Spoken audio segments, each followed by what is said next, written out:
really won't leave.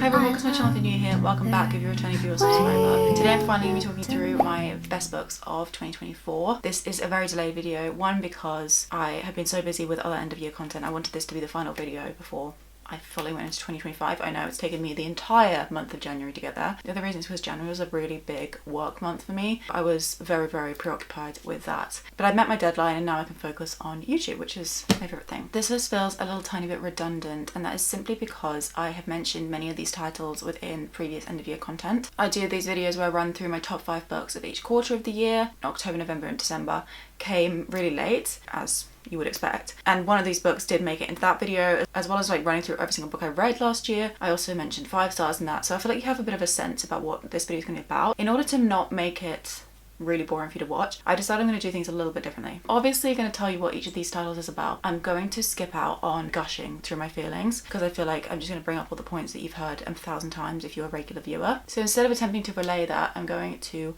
highlight some of my favourite quotes. These will obviously all be spoiler free. I'm going to be really intentional about this and really careful in terms of not giving you anything that might count as even like a slight spoiler. So this is like really out of context quotes that are not about major plot points. They're just things in the writing that I feel like would give you a sense of the contents of the book without spoiling you or telling you even what any of them is about. You know, the way that they're written and the way they're delivered are so of the essence of the title that they're coming from, if that makes any sense. I feel like I explained that in a really convoluted way, but basically I thought this would make things a bit more fun. It also is a bit unique if you've already watched tons of end of year content. But further ado, let's just get on into the video. Before I get to my top 10, I did want to run through a couple of honourable mentions, and these are just because these are both rereads, so I didn't feel right kind of placing these within my top 10, but I still wanted to mention them because they held up as well, or even better, on the reread. So the first one is Normal People by Sally Rooney. This was my second reread of this book. I read it in February, I think, and I feel like this is going to be the last reread I do of this for at least like 10 or 20 years. I don't know, I'm just like, I feel like I've got so much out of this book already. The place I'm at in my life right now doesn't really lend itself to doing a Normal People reread. You know, we don't want to throw ourselves back into that that mental state. I love this book though, it's beautiful. It's about these two people, Marianne and Connell, who are inexplicably tied to one another but also can't be together. It's very much about kind of a situationship like relationship, what it's like growing up today, what it's like being in your 20s today, the complexities of relationships nowadays. Some boy's not going to walk up to a girl and be like, oh, you're so beautiful, I'd love to go out with you, let's go for a date, I'll pick you up this Saturday in my car and we'll drive to a fancy restaurant and go. Like, it doesn't work like that anymore. Sally Rooney just like understands the youth of today, basically just writes thoughts and puts them down into words. So this is a beautiful story. It is slightly heartbreaking, but it also, if you watch La La Land, the ending of that, this is kind of similar idea. It's not neatly tied up in a bow because that's not the way that life works, and so in that sense this book does kind of relay these experiences, this aspect of the human condition in such a beautiful way. I adore this. Anyways, we're not going to be talking through that anymore, but I did want to highlight some quotes, so let's see what we can find here. I forgive you, she said. Thank you. I think I did learn from it, and hopefully I've changed, you know, as a person, but honestly if I have, it's because of you. They kept holding hands underneath the quilt even after they went to sleep. Connell went home that night and read over some notes he had been making for a new story. He felt the old beat of pleasure inside his body, like watching a perfect goal, like the rustling movement of light through the trees, a phrase of music from the window of a passing car. Life offers up these moments of joy despite everything. Without touching the dial or raising his voice to be heard over the sound of the radio, Connell said, "You know I love you." He didn't say anything else. She said she loved him too, and he nodded and continued driving as if nothing at all had happened, which in a way it hadn't. Spiraling. Next up we have Throne of Glass by Sarah J Maas for another honourable mention. I first of all read this book through a different edition, and I did pencil marks in that, which I'm trying to transfer over to this edition, so this matches the rest of my series. This is the new US paperback. Throne of Glass series, you're going to be seeing it a little bit throughout this video, but we follow Selena. She is an assassin, and she is hired by the prince to take place in a competition run by his father, the king, in order to become the king's personal assassin. So the first book is very much this kind of competition trial focused fantasy book, and the story kind of splits off from there in the next few books in a completely different direction from this original one, but this is like the foundation of our girl Selena. Guards are of no use in a library. Oh, how wrong he was. Libraries were full of ideas, perhaps the most dangerous and powerful of all weapons. He had to remember she was an assassin with the blessing of a pretty face and sharp wits. She washed her hands with blood and was just as likely to slit his throat as offer him a kind word. And she was his champion. She was here to fight for him and for her freedom, and nothing more. He lay down, his hands still upon his sword, and fell asleep. Still, the image haunted his dreams throughout the night.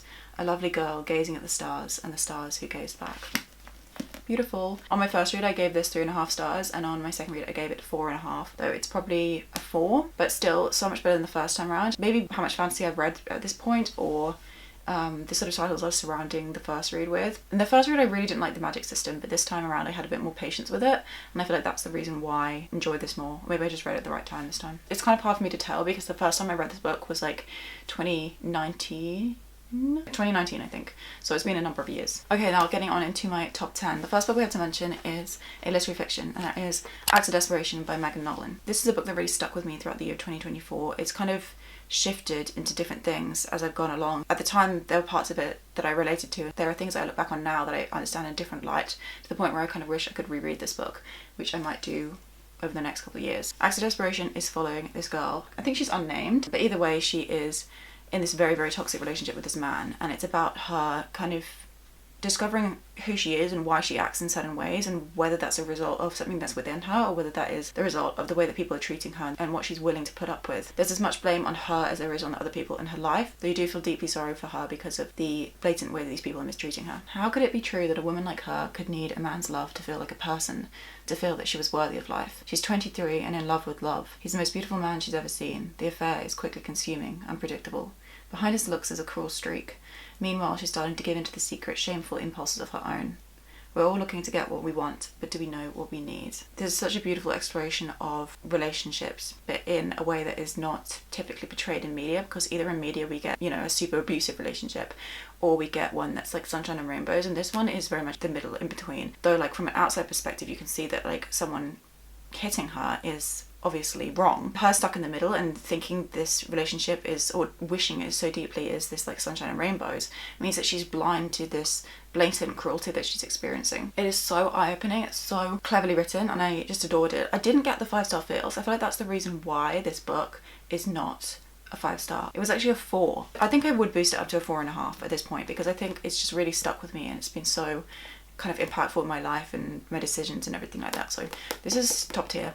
I'm gonna read my quotes off the Kindle because I read this originally on Kindle and I bought a physical copy on Vinted, but let's see, I have brought them up already, so I'm a little bit prepared. I highlighted like every single page in this book, so just bear with. This book also has one of my favourite last lines ever. I'm not going to mention it because it's kind of a little bit spoilery, but it is so hopeful and beautiful and it's stunning. How can I describe what happened to me without the word love? Love itself sustains and validates the rotten moments you would otherwise be wasting while you practice being a person pacing back and forth in your apartment, holding off till 7 to open the wine. We certainly could stop into a gallery or a charity shop or to get a coffee somewhere along the way, but it wasn't the point.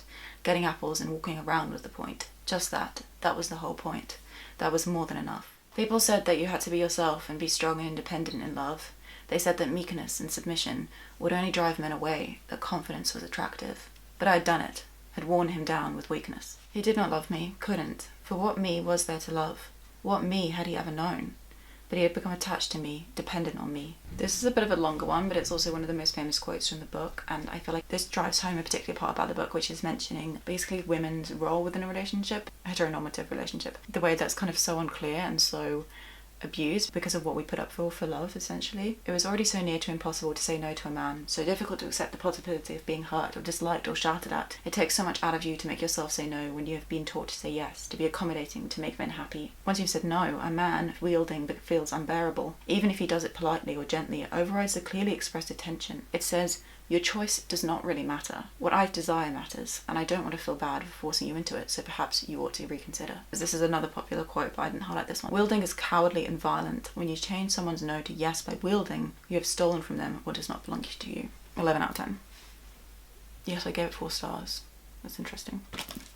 Finale. This is the final book in the Caraval series. This is a series I reread across 2024. Actually, no, that's such a lie. I reread the first 2 books. No. Let me explain. I reread Caraval in 2023 and I read the second book in that series, Legendary, for the first time in 2023. Then in 2024 I finally finished Finale. Finale, third book, final book in the Caraval series, which is one of my favourite YA fantasy series. Every single book is just fantastic, and the world that Stephanie Garber created is beautiful. Caraval is this like circus-like game, and it's following this relationship between these 2 sisters, finding love but also showing their support and adoration for each other and their undying love, doing whatever they can to save the other one. It is beautiful, it's so magical and whimsical and dark, but in like a mystical way, not in like a scary way, in like a fairy tale like way, which I loved. Finale I can't really talk about because it's the final book, but I really, really enjoyed this one. It's my favourite in the series. The pause that followed was so quiet and still that Talis swore she could hear the snowflakes falling on the roses around her. Something intimate beyond the physical had just passed between them. Red tracks ran down his cheeks, ghosts of tears he'd cried for her. She didn't need to erase her pain, she needed it to propel her into action. Just because it was a negative emotion didn't mean it wasn't a valuable one. He was usually sweet when he kissed, all worshipping lips and gently exploring hands, but there was nothing sweet about this kiss. It was desperate and devouring, a kiss with teeth and claws, as if they needed to hold on to each other, with more than just their hands. The back of her dress vanished, and then, blanks, hands were there, branding her bare skin. Obviously took the name out for potential spoilers, but just know that's my favourite character in the whole series. 8 is interesting because it's actually another book by Stephanie Garber, but this is the third and final book in the series that is like a spin-off of this one. This is so good, and it did edge up this series slightly above the Caraval series. No, the Caraval series in my heart is a better series, but this book is the better book. So I'd literally put like Once Upon a Broken Heart, The Ballad of Never After, Caraval Legendary, Finale, and then Curse of True Love. This was incredible. This series is also very magical and whimsical and beautiful, but it's following different characters, or we've got one of the same characters, and it's about this girl called Evangeline, and she attempts to save her relationship or be with the person she loves by going to the Prince of Hearts, who has a little bit of control over this, but he's not a very good person. He's very, very morally grey, or morally black even. He helps her, but in doing so he also completely messes up her life. It changes her whole life into this adventure because of the things that he puts into place. I don't want to give any spoilers. This world is so beautiful. It reminded me a lot of the world in the Folk of the Air series, which is my favourite like fantasy world. And I think that Stephanie Garber's writing in this, and also the amount of depth this book had. Blank had always imagined he had time to become clever, formidable, wise or shrewd. It never occurred to him that in the meantime he was becoming something else. "I'm fine," he laughed, the sound a little raspy, broken. "If this is fine, I'd hate to see your definition of half dead." "I'm just cold," she shivered against him, as she craned her neck to see his face. Wet hair covered her eyes and rain obscured her vision, but when she finally glimpsed her rescuer, the world was suddenly brighter. "I no longer think love is a guarantee of victory, or of happily ever after, but I think it's a reason to fight for those things." Evangeline's own heart broke a little at the sight of him, tossing his heart so carelessly, as if it were a bit of fruit that he'd dispose of, instead of something unspeakably precious and beautiful. It had taken all of the heartbreak, all of the almost love and the wrong love, to know that this love was true love. Stunning. Okay, second book in the Throne of Glass series. Crown of Midnight. We're getting into a bit of a fantasy heavy moment here, but don't worry, we've got some non-fantasy books around the corner if you're not interested in that sort of thing. Though, I did want to mention, actually, I should have said this at the beginning of the video, that I was watching Jesse the Reader's top 10 books, or whatever it was, his favourite books of the year, and he said, I wasn't going to put this book in this video, but then I remembered this is my list, and that is how I feel. This is the thing, this is actually quite a big discussion, it's been like present in my mind, is that I read like a lot of fantasy in some way and stuff, but I also read like literary fiction and more kind of like it girl books, you know, those like Instagram trendy titles with the pretty covers. And I also read classics, and I also read non-fiction, and like, you know, my reading taste is very varied and eclectic, and I really love that about myself. You can get like a richer experience of life being able to dip your toes into every single genre. But on top of that, it means that my channel is not very consumer friendly. It's not going to draw into people who purely read fantasy or purely read lit fic, because it's like too much of a mixed match of everything. But at the end of the day, this is my channel. It's literally called my name, so I'm gonna put in here what I like, and I'm not gonna lie about what my favourite books are of the year. Anyways, Crown of Midnight.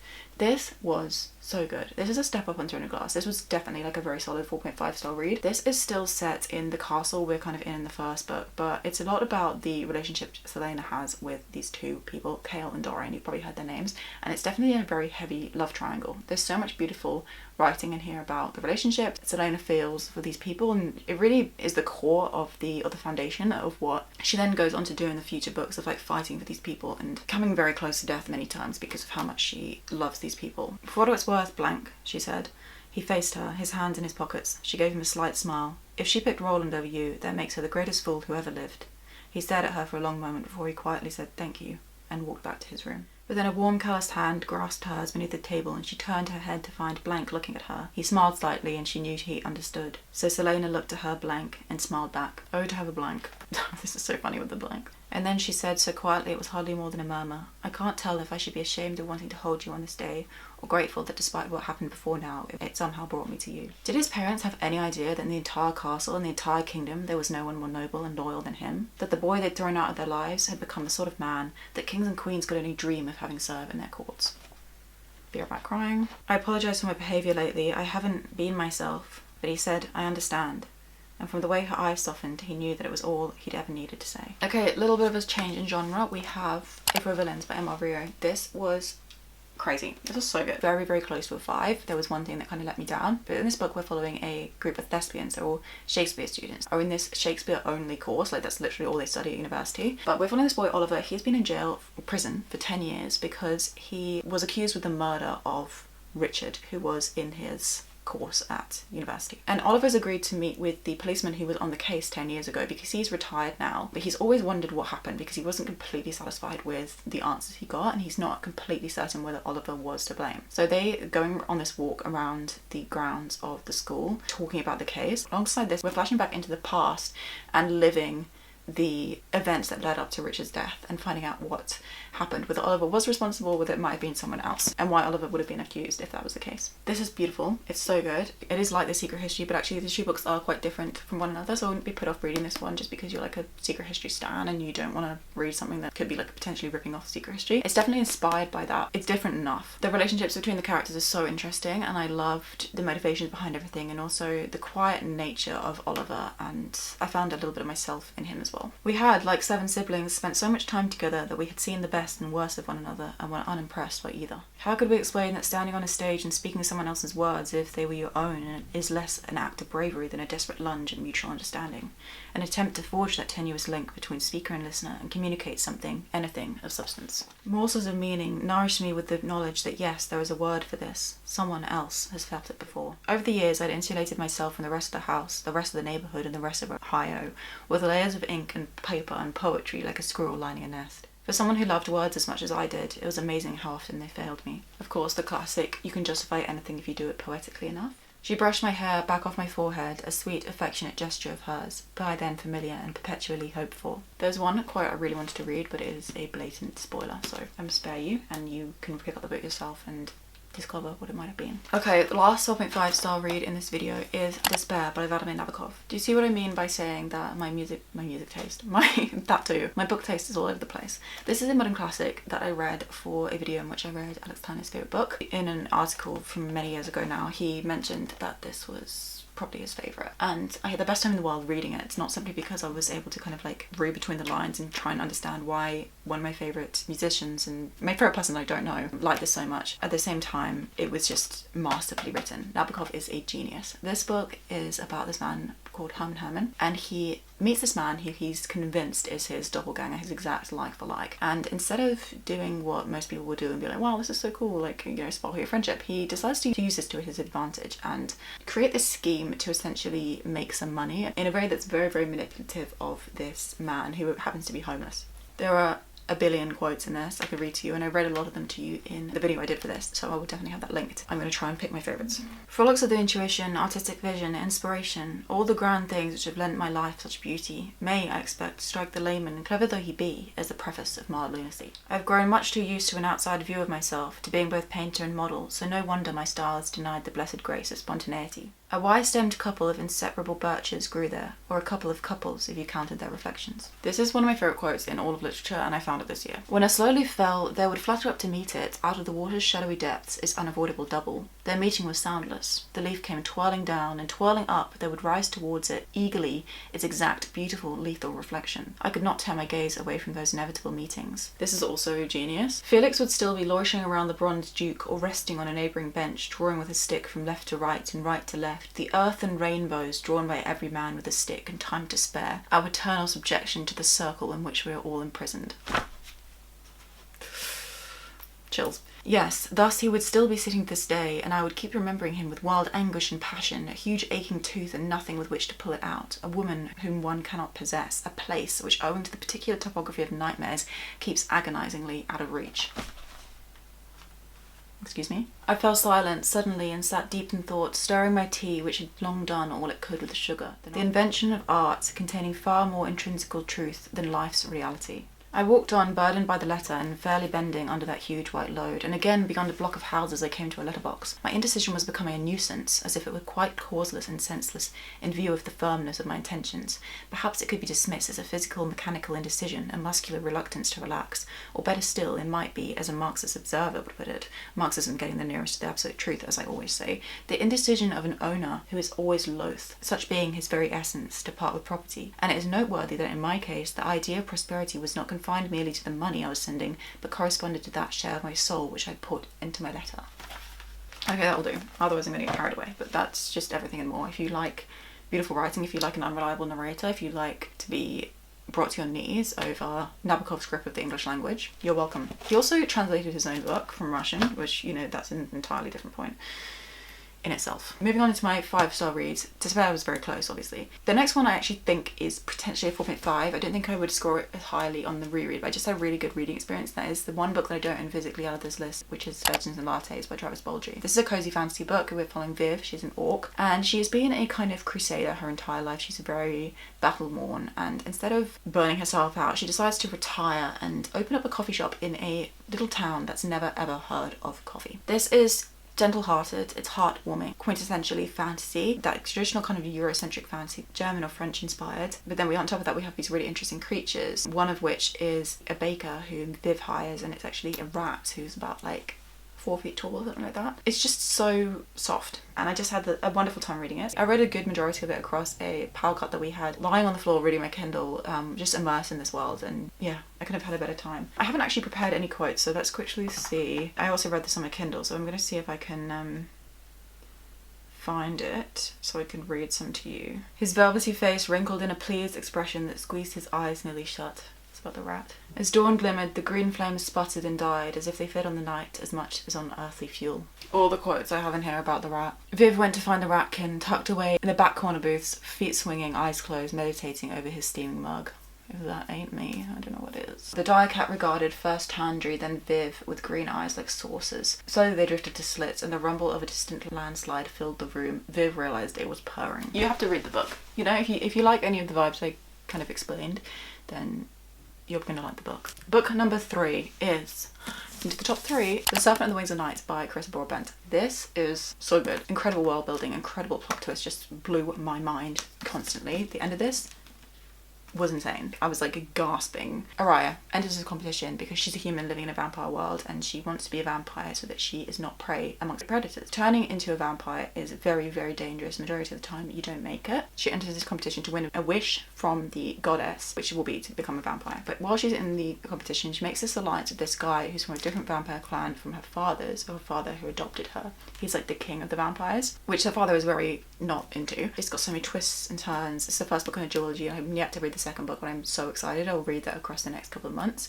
The world building is fantastic in this. The atmosphere was so dark and like delicious, but so good.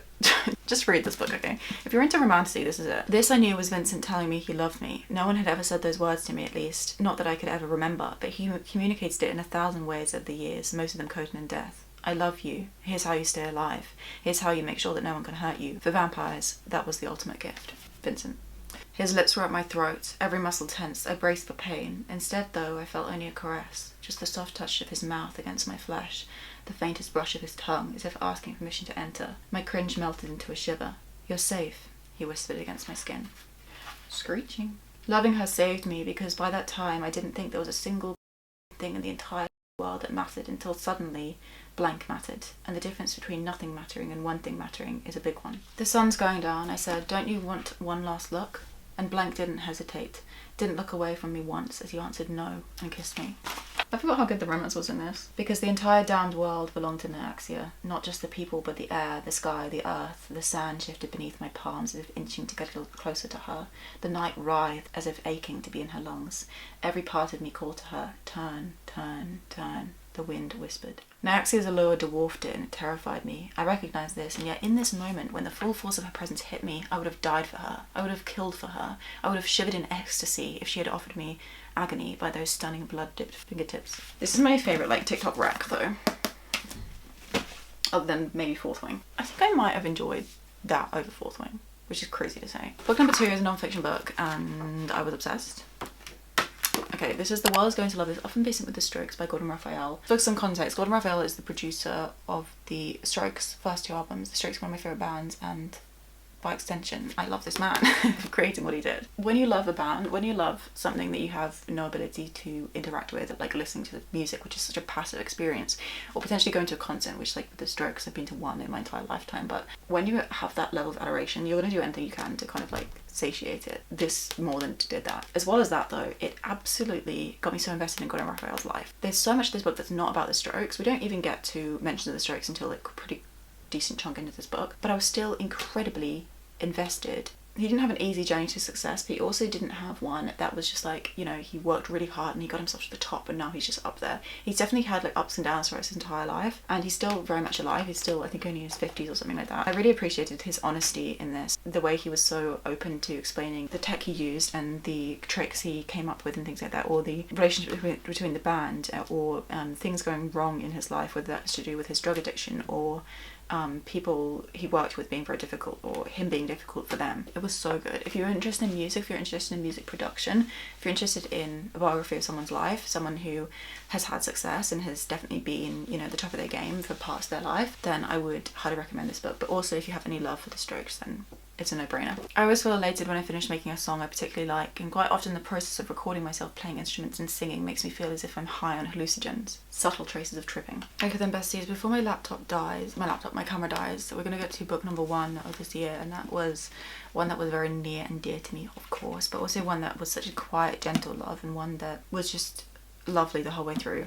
I didn't have that kind of like fiery burning passion like I did for The World's Going to Love This, or even This Happened in the Wings of Night. This was a companionship. I spent a lot of the summer alone. I didn't go on holiday anywhere, and being able to look out the window at the pine tree that's out there and be reading about pine trees in this book.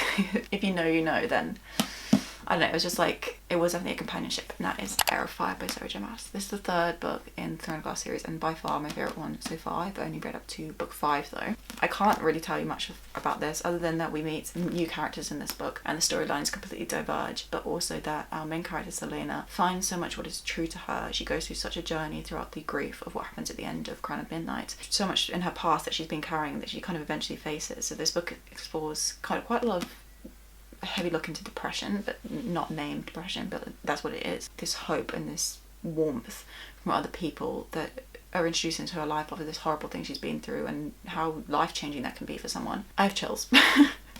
Oh, it's so good. This is beautiful. The pale stones seem to breathe the essence of centuries of drying herbs, giving the subterranean halls a pleasant open feeling. Dorian found a small work table where a young woman was hunched over a large oak table, a variety of glass jars, scales, mortars and pestles before her, along with the vials of liquids, hanging herbs and bubbling pots over small solitary flames. Love fantasy so much. I love like apothecaries and like healing through herbs. "He's mine," Blank said, taking in the scars, the limp, the burning life in those eyes. The blank and the blank looked at each other for a moment that lasted for a heartbeat, that lasted for eternity. "You're mine," Blank said to him. Not a joy perhaps, not ever, but a glimmer of what she had been before grief had decimated her so thoroughly. Blank raced beside her, but made no move to grab her. No, Blank was playing. He threw a glance at her, breathing hard but evenly, and it might have been the sun through the canopy, but she could have sworn that she saw his eyes alight with a glimmer of that same feral contentment. She could have sworn he was smiling. And the cry that Blank let out as they entered that hall of clouds, as he levelled out and caught a lightning-fast current, carving a pathway through it. She had not understood what it had been like for him to live his entire life underground, chained and beaten and crippled, until then, until she heard that noise of undiluted, unyielding joy.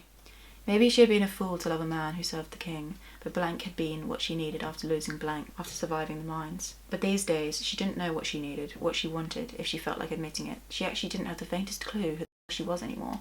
All she knew was that whatever and whoever climbed out of that abyss of despair and grief would not be the same person who had plummeted in, and maybe that was a good thing. And when she grasped the dagger, its weight lighter than she remembered, Blank looked into her eyes and into the very core of her and said, "Fireheart." It was a long story, and sometimes she grew quiet and cried, and during those times he leaned over to wipe away her tears. When she finished, Blank merely passed her more of the tonic. She smiled at him, and he looked at her for a while before he smiled back, a different smile than the others he'd given her before. With surprising gentleness, he took her wrist to his hand and lowered his mouth to her skin. For a heartbeat, something lightning bright snapped through her and then settled. There were no words to do justice to what passed between them in that moment. I just read a line that if you read this book already, tell me if you too spiraled with this line that says, "That was the death he could not endure." That was the death he could not endure. The bromance in this book is elite, it's top tier. There we have it, everybody. Those are all the 10 books that I loved throughout 2024. When I think back through 2024, like 4 5 stars is not a great amount. I've had fewer in previous years, so it's not too bad. My reading in general felt a little bit mid, but just remembering how good some of these books are and reading those quotes really has encouraged me in my reading and also given me confidence in my ratings. We had 4 5-star reads, 6 fantasy, 1 mystery / dark academia book, 1 lit fic, 1 classic, and 1 non-fic. That was the kind of breakdown there. I did 3 rereads across 2024 and I had 4 DNFs. I forgot to say how many books I've read. I think it was 65, so pretty successful reading year, if I'm actually being realistic about it and not making things up as though I failed, because we love to have a bad narrative about ourselves, don't we? We love to create falsities to bring ourselves down. But yeah, thank you so much for watching. Thank you so much for being here. I've been carrying on for so long. I've had to have multiple memory cards. My battery is flashing at me. So I'm going to leave you in peace and I'll see you very, very soon in a couple of days for another video, which will be a vlog. I know I've done so many sit down videos, but we're done with 2024. We're finally moving on to 2025 fully. Give this video a thumbs up if you enjoyed it. So let me know that you did. Subscribe if you'd like to stick around and I'll see you so soon for another video. Bye bye.